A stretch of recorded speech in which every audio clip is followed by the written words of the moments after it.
Hi అండి, నమస్తే. ఈరోజు పల్లీల పచ్చడి చేశానండి. ఇది చాలా టేస్టీగా ఉంది.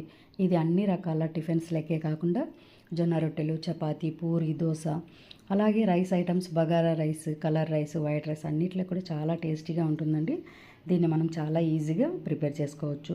స్టవ్ మీద కడాయి పెట్టి ఒక 2 స్పూన్ల నూనె వేసుకొని 1 కప్పు పల్లీలు వేసి బాగా వేగనివ్వాలండి. వేగిన తర్వాత 2 పెద్ద ఉల్లిపాయలను ముక్కలుగా చేసి వేసుకోవాలి. అలాగే ఒక 3 టమాటోలను వేసుకోవాలి. తగినన్ని పచ్చిమిర్చి, వెల్లుల్లి రెబ్బలు, చింతపండు, కరివేపాకు, కొద్దిగా జీలకర్ర, కొద్దిగా ఉప్పు వేసి బాగా కలిపి ప్లేట్ పెట్టి 10 నిమిషాల మధ్యలో కలుపుతూ ఉడకనివ్వాలండి. ఇప్పుడు ఇవన్నీ బాగా మగ్గిపోయాయి. స్టవ్ ఆఫ్ చేసి దీన్ని చల్లారిన తర్వాత మిక్సీ జార్లో వేసి పేస్ట్లా చేసుకోవాలి. మనం ఈ పచ్చడిని మరీ లూజ్గా కాకుండా గట్టిగా చేసుకోవాలండి. మీకు అవసరమైతే దీంట్లో కొద్దిగా కొత్తిమీర, పుదీనా కూడా వేసి చేసుకోవచ్చు. టేస్ట్ అయితే చాలా బాగుంటుందండి. తాలింపు మీకు అవసరమైతే పెట్టుకోవచ్చు, లేకపోతే లేదండి.